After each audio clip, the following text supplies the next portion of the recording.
96.5. Continuamos en Sol de la Tarde, son ya las 3:30 minutos. Tenemos al doctor Carlos Salcedo, el abogado de don Andrés Bautista, quien hoy fue invoz, el responsable de incoar esta acción de impugnación al juez Ortega. Buenas tardes, Buenas magistrado. tardes, Carlos. Buenas tardes, doctor Salcedo, Carlos Salcedo. Buenas tardes. Buenas tardes, doctor.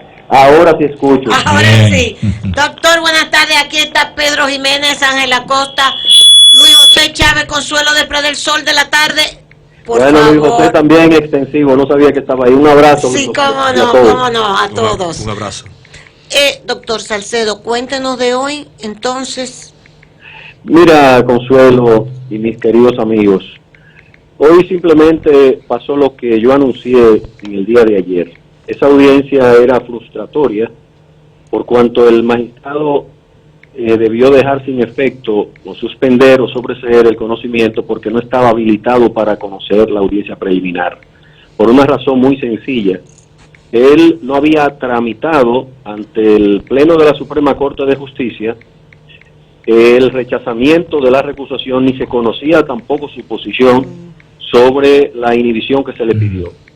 Por lo tanto, inmediatamente eso ocurre, el trámite administrativo, que es corto, que es breve, que es rápido, ni siquiera eso lo había hecho, a pesar de que en la ocasión de la recusación anterior lo hizo rápidamente, es decir, cumplió con el procedimiento rápidamente y luego la Suprema respondió dentro del plazo de los 3 días, que puede responder la Suprema no solamente el tercer día y el segundo, puede responder el primer día.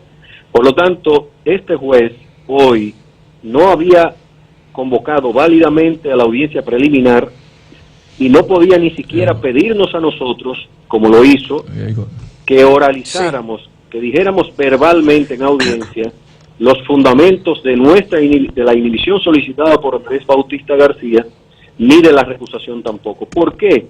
Porque hay 2 opciones para la forma de la recusación. La primera es por escrito, que se hace fuera de audiencia, y eso tiene un trámite que está delimitado en la norma, que está claramente identificado en la norma, y el otro trámite es la que se hace en la audiencia oralmente.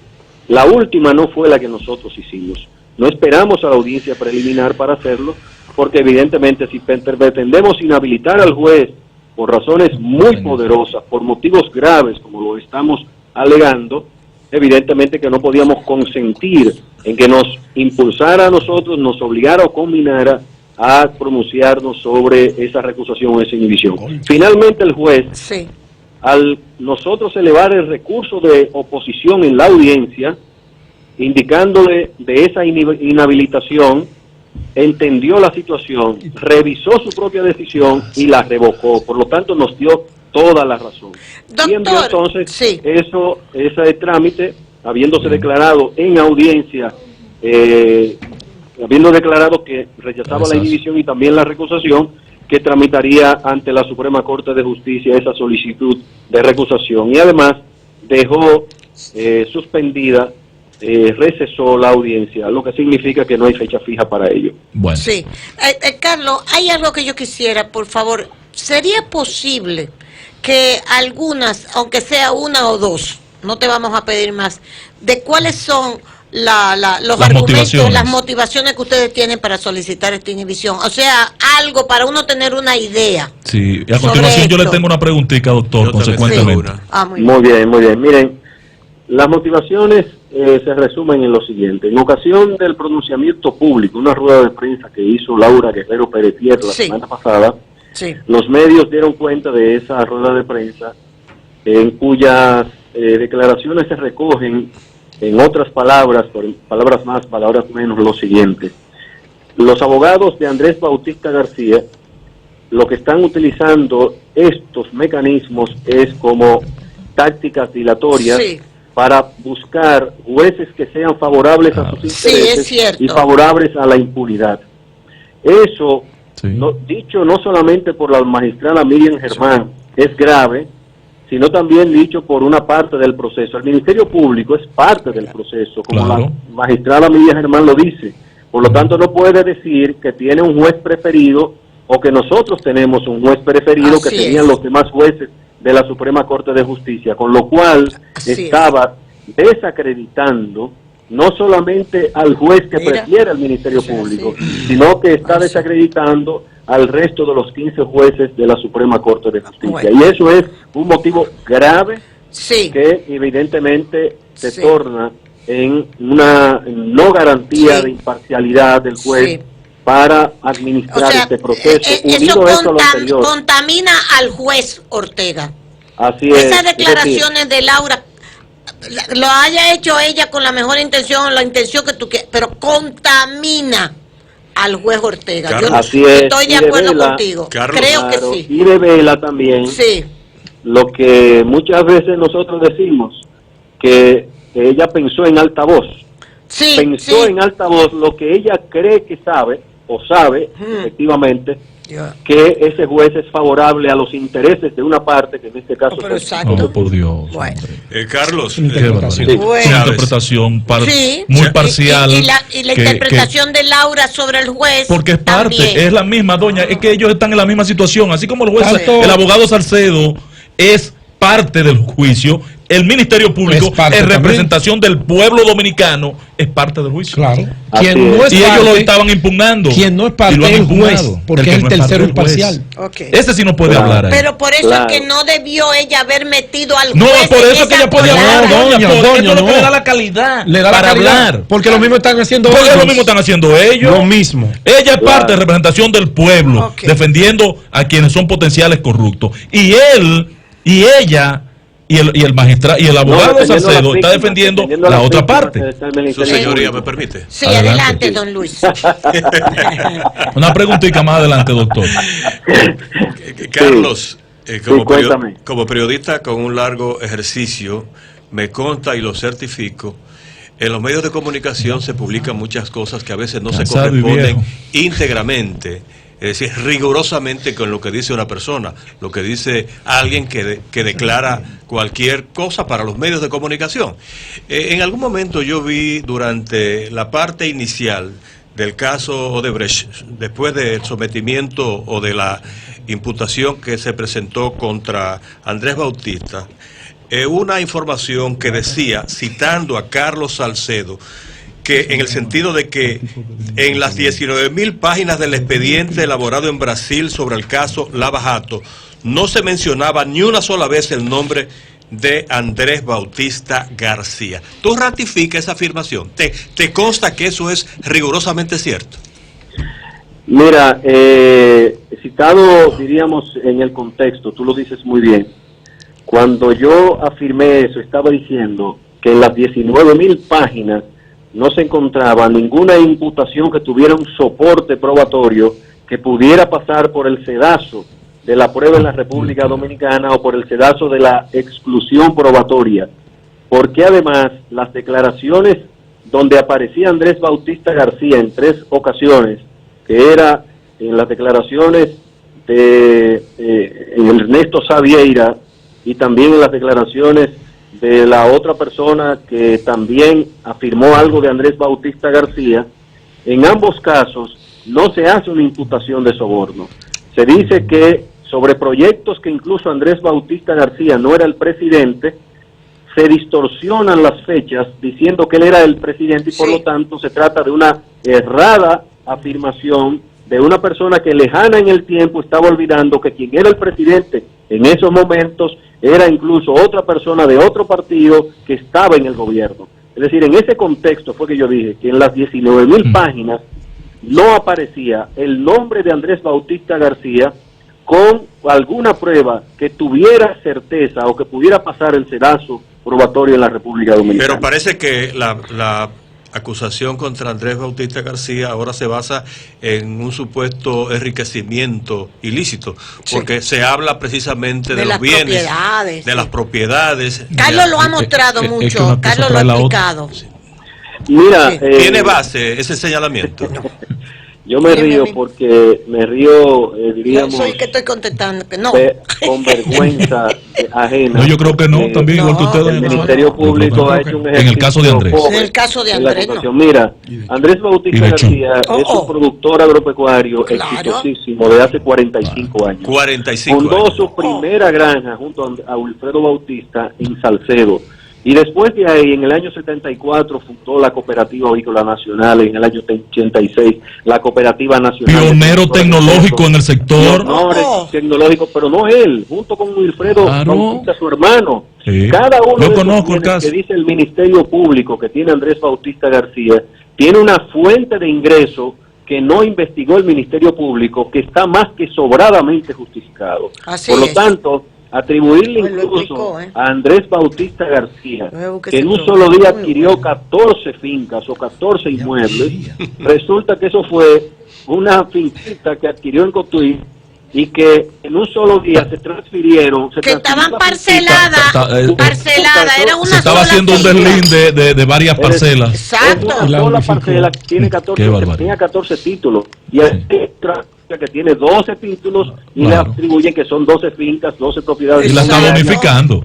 Cuando, Muy bien. por ejemplo, mira el Ministerio Público, dice que la finca de San Francisco de Macorís, él la adquirió con 28.5 millones de pesos. Y resulta que ese valor es el valor que hoy le pone la Dirección General de Impuestos Internos otro tema, a los sí. inmuebles, y resulta que él compró esa finca en 6.500.000 pesos. Ahí está Exacto. Tony Rivera. ¿Por qué no lo fueron a cuestionar y por qué no vieron el acto original? Él no ha vendido ese inmueble para que sea sobrevalorado. Ahora, la para fines de plusvalía- investigación penal. Sí, ahí hay La un error. plusvalía se la están adjudicando al Alto bono. precio de hoy Lo del, mismo- del terreno, Y de que no son a los como él lo cuartos de compró. Odebrecht. Lo Con mismo los pasa cuartos con de otros Odebrecht. implicados. Ahora, doctor, Claro, eso es normal. doctor, hay un tema muy particular que se desprende de la pregunta de doña Consuelo, que yo quisiera que usted me responda, porque queda en el subconsciente de uno, así como en el ambiente del pueblo dominicano que está dando seguimiento a este caso, que hay todo un plan para retrasar el inicio del juicio. Ajá. Y no sé, yo no interpreto, no vislumbro qué ustedes ganan retrasando este caso si el plan existe. Mira, qué buena, excelente pregunta, porque nos Como permite siempre, a aquí nosotros esto es lo que hacemos. afirmar lo siguiente. El día que yo sea un estorbo para que haya una administración de justicia eficiente, ese día me retiro, porque nosotros tenemos un compromiso institucional. Si ustedes no lo recuerdan, se los recuerdo. Yo era director de Finjus cuando el Código Procesal Penal y Claro, toda la doctor. legislación anterior y complementaria Claro. fue aprobada por impulso de Finjus y de Claro, otras claro, instituciones, doctor. con el apoyo de muchos políticos también, que hay que reconocerlo. Pero yo voy a ser el primero que va a socavar la simiente de la eficacia del sistema. No. Y en segundo lugar, eso convive con el nivel de garantías que establece el código. ¿Cuáles son las garantías y mecanismos? Son exactamente este tipo de recursos. Si hay un juez que no me merece credibilidad, que no me gana imparcialidad o independencia, ¿cuál es el mecanismo que establece la norma? Exacto. El uso del mecanismo No puede hacer. es un instrumento a favor de la imparcialidad y que opera no a favor del juez. Que es el mismo ejercicio que está haciendo Procuraduría, ¿verdad, doctor? Podríamos decirle exactamente al procurador por qué pidió una prórroga. Si eso es dilatorio del proceso de investigación, debió quedarse en los 8 meses y no en un año, cuando también el resultado de investigación no da cuenta de No, que pero esos ya- 4 ya- ya meses es no sirvieron diferente para ahí, nada. No, ahí es diferente, doctor, porque es que ellos necesitan argumentar la acusación. Ellos tenían Mira. que sustentar una, ya aquí es a la discusión de la prueba que vamos, por cuanto no se Sí. requiere más tiempo. Ya. El proceso de dilación es preocupante porque ya ustedes ahí lo único que tienen es que ganar, porque si todo lo que ustedes están diciendo es cierto, ahí va a quedar descartado él como acusado. Mira, precisamente para tú poderte defender, tú tienes que necesariamente poder revelar cada una de las herramientas que tiene la norma que permiten ese nivel de garantía del derecho de defensa, el debido proceso, la tutela judicial efectiva. Se ejerce no en el aire, se ejerce precisamente con las disposiciones que establece el código. Mañana, cuando el tribunal tenga que reponer los plazos porque no notificaron cada una de las pruebas a los imputados o porque hay pruebas encriptadas que no le fueron abiertas a cada uno de los imputados o porque las pruebas que se reunieron durante el proceso no fueron abiertas, no fueron transparentadas, no pusieron a la disposición todas, no solamente las que figuran en la acusación, sino todas, porque pueden haber pruebas que beneficiaban a los imputados. Eso no es un recurso dilatorio, no es una táctica dilatoria, es el uso de las vías de derecho. Exacto. Para garantizar el derecho de defensa que está consagrado constitucionalmente. Bien, Doctor, gracias, yo le doctor. voy a hacer una pregunta ahora que no tiene nada que ver con el caso, pero que me ha llamado la atención, pero que es un asunto de la justicia. Hoy pusieron, o ayer pusieron, le variaron la medida de coerción a unos acusados en el caso Peravia, donde hay un fraude que estas personas participaron de 1.400 millones de pesos. Y sin embargo, justamente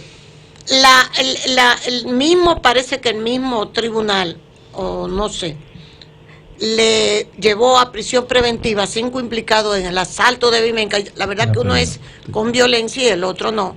Pero uno tiene un fraude de 1.400 millones y estos lo que se robaron fueron 11 millones y le metieron 1 año de prisión preventiva. Y a los otros los soltaron de la prisión preventiva que tenían. A los que estaban participando en 1.400 millones. Mira, Consuelo, qué buena pregunta. Sí. Lo primero es que el caso no envuelve un monto de 1.400 millones, el monto es mucho mayor, porque eso fue el monto inicial, pero eso ya va por 2.000 y pico de millones de pesos, y mucho más de ahí. Primera cuestión. Segundo, tú dices muy bien, cuando equiparas un caso con el otro, si en un caso de 11 millones le dictan prisión preventiva y lo mantienen, en el otro caso, evidentemente que por la gravedad de los hechos, la cercanía del juicio del fondo, hay razones para poder pensar que las personas se van a escapar del proceso. Sí. Pero además, se dirá, bueno, es que tiene ya un tiempo en el proceso, como dijo la magistrada, pero dio la razón en el sentido primero de todo lo que hicieron estas personas durante el proceso para torcer pruebas, para también alejarse del proceso, y eso evidentemente que fue debidamente justificado en el día de ayer por parte del Banco Central, Superintendencia y la propia magistrada Jenny Berenice Reynoso, fiscal del distrito. De todas maneras, nosotros anunciamos, y aprovecho este medio para decirlo en nombre del Banco Central de la República Dominicana y de las autoridades monetarias, que no estamos de acuerdo con esa decisión y que deberá ser revertida por la Corte. Vamos a recurrir en apelación esa decisión para que finalmente estas personas regresen a donde deben estar a esperar el juicio y que finalmente reciban la sanción condigna conforme al fraude que han cometido. Así mismo, doctor. Muchísimas gracias, doctor. Gracias Carlos Salcedo, buena suerte y un abrazo a Andrés Bautista. Gracias, muy amable. Nos vamos.